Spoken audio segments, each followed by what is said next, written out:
interesse envolvido naquela questão seja titularizado por quem toma essa decisão. O que não acontece nos contratos administrativos.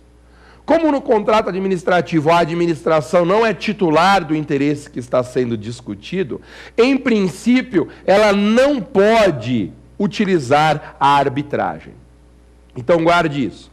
Em princípio, o uso da arbitragem ou outras fórmulas privadas de solução de conflitos é incompatível com o princípio da indisponibilidade do interesse público. Não pode usar arbitragem em contratos administrativos. Porém, muito recentemente, 2 leis do direito administrativo brasileiro passaram a admitir expressamente a utilização de arbitragem.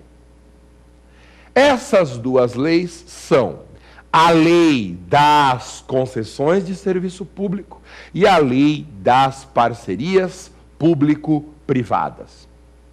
E quando a lei autoriza, para o exame de ordem deixa de existir controvérsia.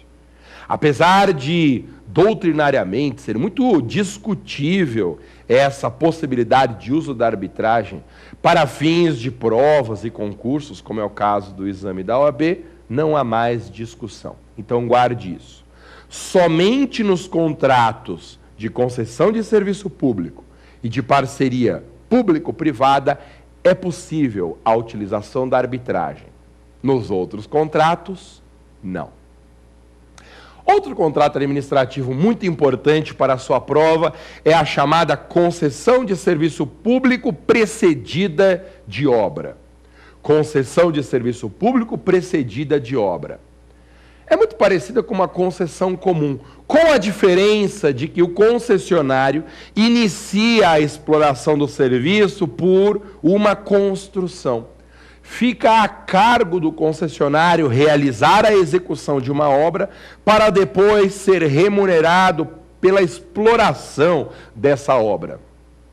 O caso mais comum na prática é o da construção de uma ponte, de um viaduto de grandes dimensões, por meio desse contrato.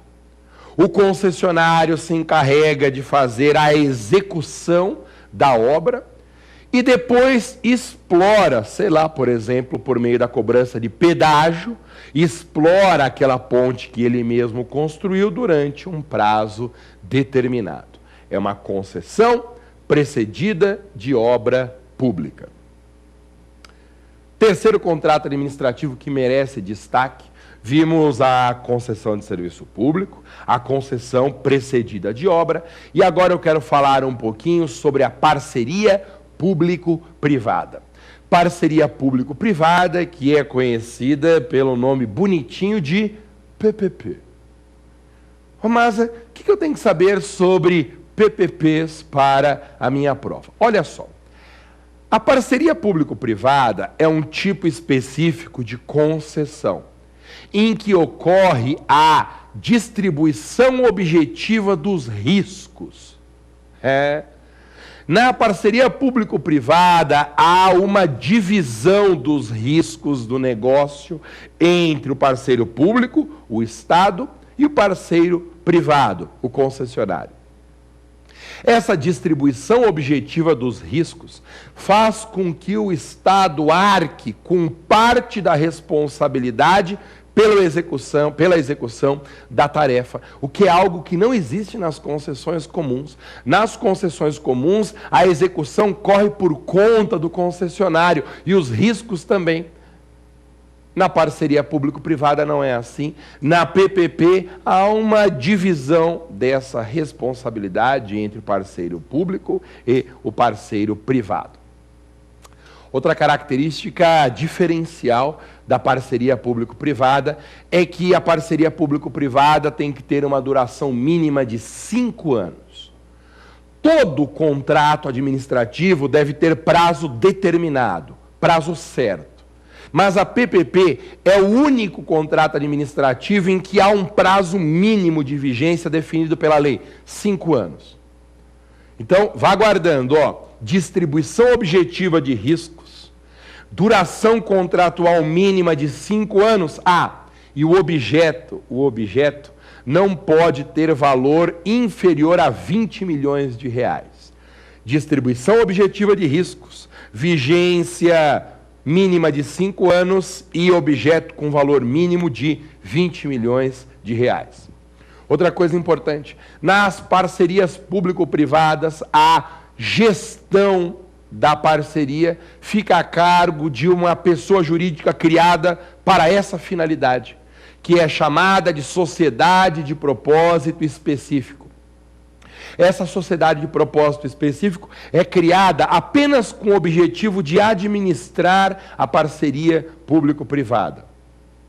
Diz a lei das PPPs que a sociedade de propósito específico não poderá ter a maioria do capital votante nas mãos do Estado. Então, a maioria do capital votante tem que estar na mão da iniciativa privada. E sabe por quê?